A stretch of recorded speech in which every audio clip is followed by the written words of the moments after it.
Hello again, whiskey friends. Thanks for joining, everybody. Today is going to be a very special tasting of what I feel is the best value for the dollar on the whiskey market today. This is going to be all about Silver Springs Sweet Rye. And while we be highlighting Silver Springs on the entirety of today's video, this isn't just any Silver Springs that we're going to be highlighting on the first part of today's video. This is the single barrel picked by Hello Again Whiskey Friends, Big Vic, Dusty Dan, and Drifting Drams that will be dropping this week. Curious what it tastes like or why I love this brand so much? Stick around to find out. So thank you for joining, Whiskey Friends. Let's kick off the show.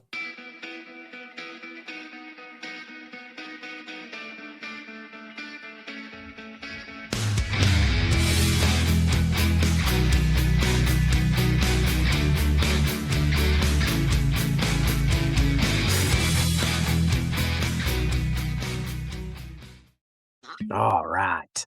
This is going to be quite a fun tasting.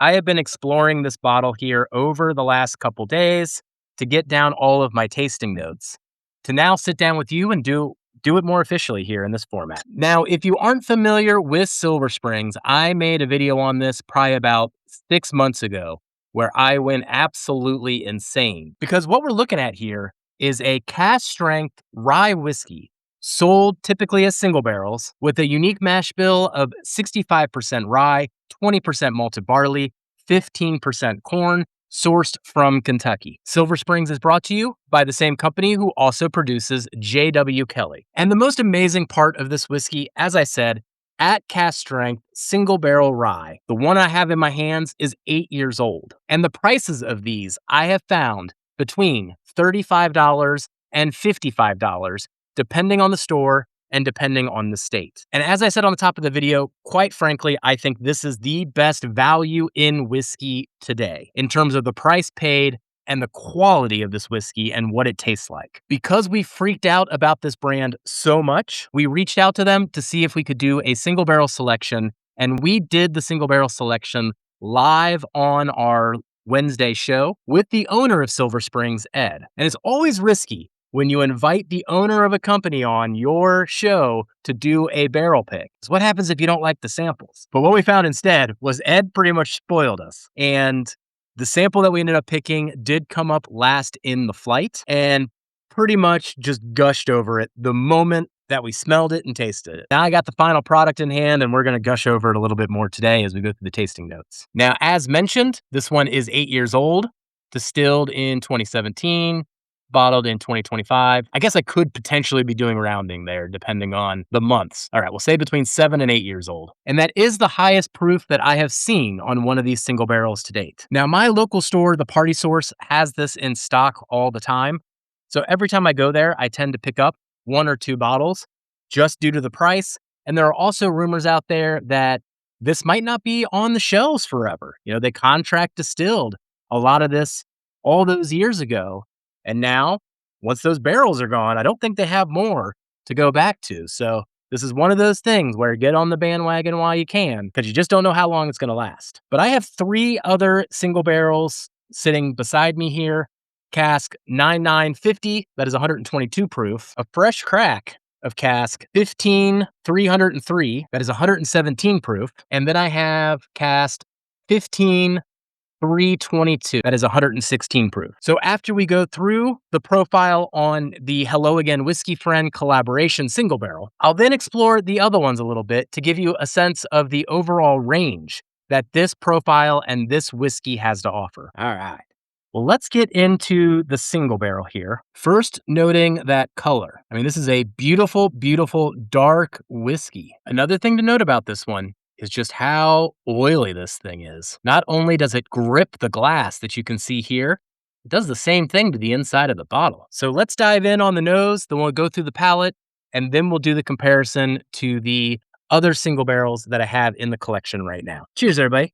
Thanks for sticking around this far. The thing that continues to pop out to me, especially at the front part of this nose, is this combination of dried fruits and juicy fruits at the same time. Essentially, imagine dried cranberries and raisins, but that is mixed in some type of preserve, probably apricot leaning, but a bunch of different stone fruits inside a preserve. And that's what I'm trying to describe as it being both gushing with flavor while also having the characteristics of a dried fruit. On the nose, there is this herbal savoriness as well. I wanted to equate it to these dark rye crackers that I have at my local grocery store. They're going to be like rosemary and thyme seasoned. And they're those type of crackers that almost look like they're like it's like a mini slice of bread that's been toasted. So imagine those preserves on top of that type of cracker. There is then this bright vanilla extract that is then paired almost simultaneously with this deep char of the barrel. And the oak profile doesn't come across as old. It comes across more like seasoned wood. I mean, you can just keep diving deeper at this and look at the different angles. You know, now I'm getting kind of a spicy profile, allspice and white pepper. And then the longer I let this one open up, it almost drifts into milk chocolate in there too. So the layers on this one are extensive. Really will reward a long sit-down session with it, which isn't something that you typically say for a whiskey that's going to cost $49.99. Oh, and I don't think I said it off the top. $49.99 and shared pour is going to be how this one's distributed. Those in our Patreon or in any of the Patreon of our collaborators will be the ones getting the first crack at these. And then we also offer our picks to our private Facebook group or the free tier on Patreon after everyone else has gotten a shot at it.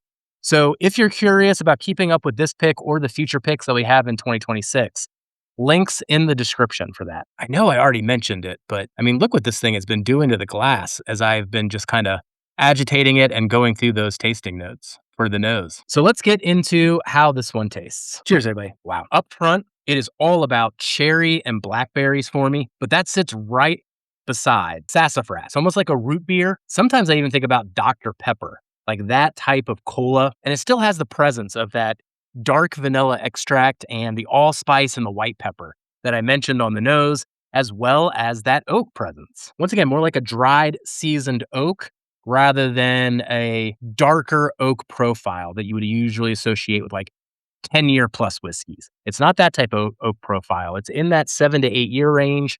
And it just comes across as that like seasoned oak.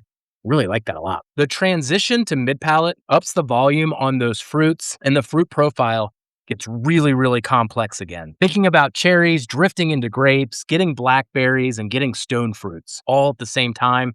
And when it comes to the mid-palate, it's more of the juicy fruit side. That vanilla extract also transitions more into a vanilla frosting, a bit sweeter and denser. The oak and the char is there, and that cola note or that root beer note remains as well. This one really accelerates on the mid-palate, but honestly, the main event is the finish. On the finish, those fruits begin to dry out like we talked about on the nose.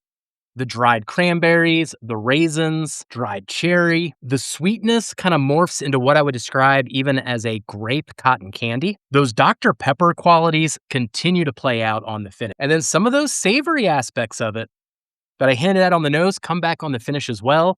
Kind of like a fig and thyme rye cracker.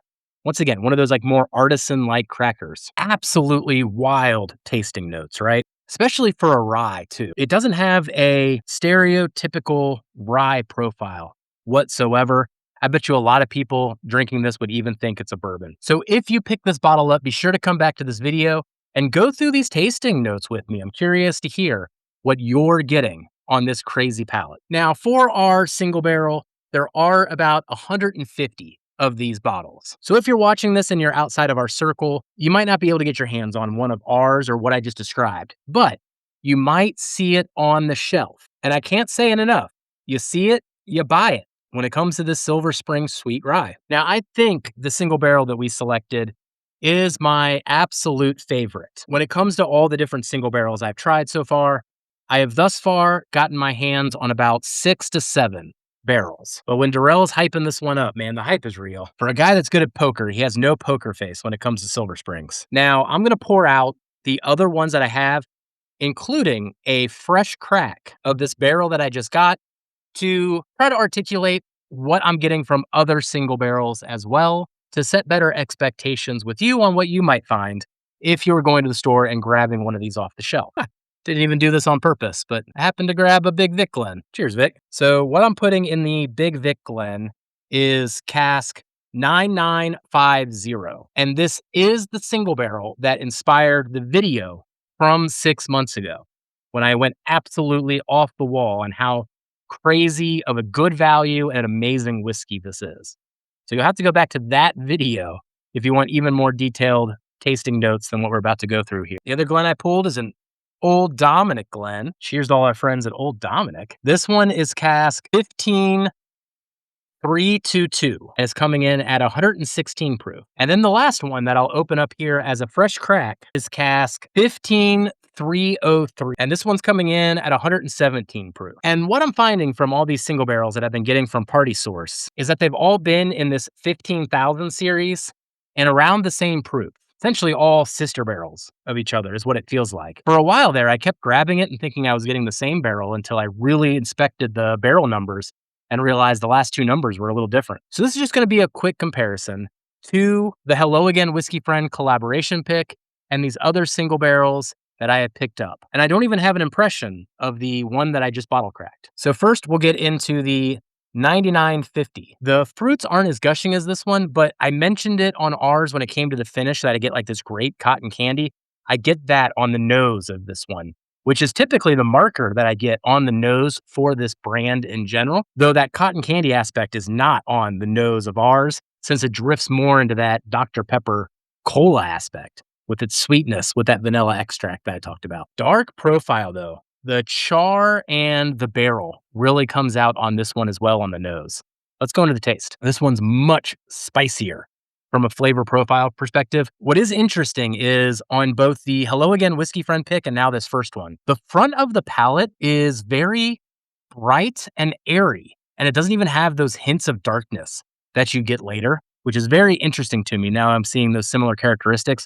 We'll see if that continues on the other ones. Tasting notes are going to be very fruit forward up front, but a level of spice and even milk chocolate really emerges mid palate on this one. And then the finish is all about the fruits, that chocolate, the char, and definitely a heavier spice level. This one has much less fruit, is more spice forward, particularly with the allspice and the white pepper. It's also more savory, not quite that artisan cracker, more of a graham cracker though. As I get into this, quite a bit of honey there too. So this one's profile is a bit different on the nose, and I recall that from my earlier tasting notes. Let's see how this one does on the palate. Yes, brighter up front, definitely more honey leaning with those graham cracker notes, the spice level. The fruits on here, if I really even want to call them fruits, are brighter in general, not quite an apple and not quite like a peach or anything like that, but somewhere in between when it comes to what type of fruit I would describe this as.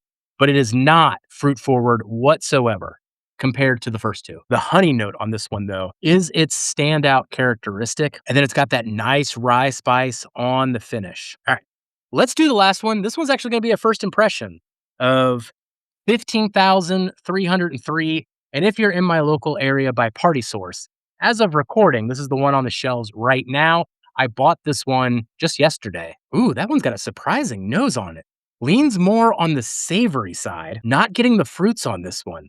But there is a unique note on this nose relative to everything else experienced here today. Gosh, the dried cherries are there. I'm almost thinking of like a carrot cake. Wild. A carrot cake with that level of spice and that vanilla frosting on top and some like dried cherries inside it too. The barrel influence is there too, with the seasoned oak, but not that char that I was talking about on many of the others. All right, let's go in for a taste of this one. Cheers, everybody. Ooh, this one's lovely.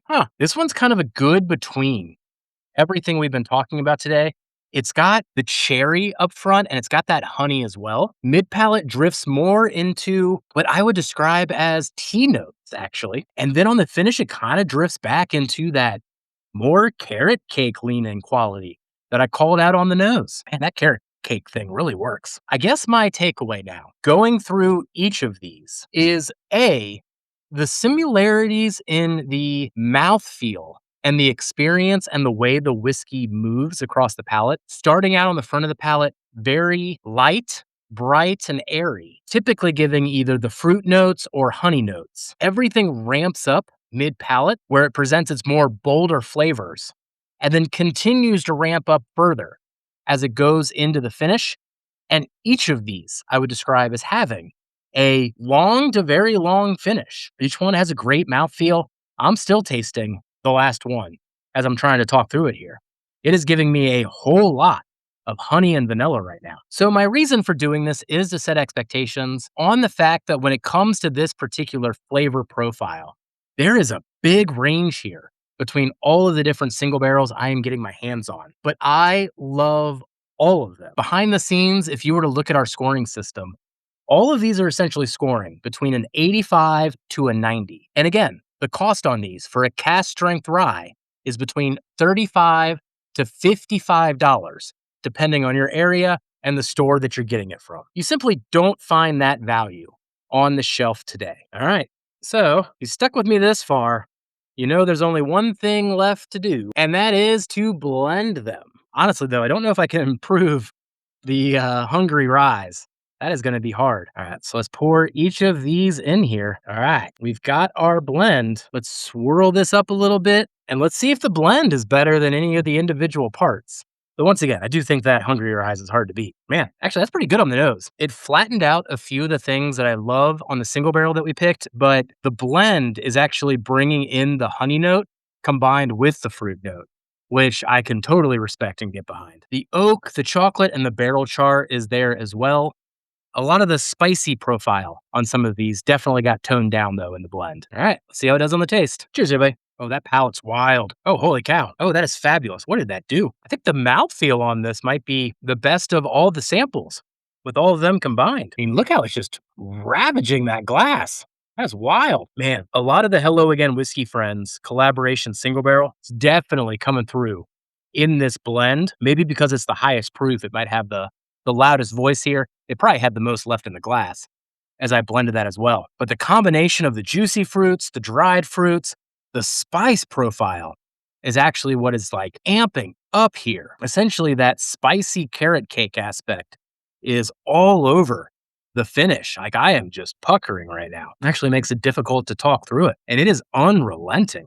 Holy cow. And it still follows that same path as I said before. Just expect on the front of the palate for it to be brighter, more fruit leaning, or at least brighter note leaning in general. Maybe it's that honey. And then once it hits mid palate, that's when the volume goes up. And then once it hits the finish, it turns it up to 11, spinal tap style. And then that finish just doesn't let go. Jeez, Pete, man, I was not mentally prepared for this blend to be this good, but it is like really good. Okay. I'm going to put that to the side. Wow, that just won't stop. It won't stop. So if you made it through to the end of this video, I'm still tasting the finish, by the way. If you made it through to the end of this video, look for news on our Patreon or our Facebook group on the official drop date and times for this single barrel, which will be coming out on Shared Pour for $49.99. And even if you don't get our single barrel, the general point of this video and the reason that I went through all of those other single barrels to give you a sense of the profile is to illustrate to you that this is a brand that really has to be on your radar while it's still on the shelf. It is the best value in the whiskey game today. I mean, not to be dramatic, but if I spent $100 on this, I'd probably still be recommending it to you. And if you work at Silver Springs and you're listening to me, forget about that last sentence I said and keep it at $35 to $50, please. Well, thank you for joining today, everybody. If you've tried Silver Springs, let us know what you think of it in the comments. If you haven't tried it, put it on your radar. And if you have the chance to get this single barrel, I cannot wait to see what you think of it and if your opinion of it is as high as ours. And just remember, while you can always find more whiskey, you can never have enough whiskey, friends. So take care of those around you, and I'll catch you on the next one. Goodbye, everybody.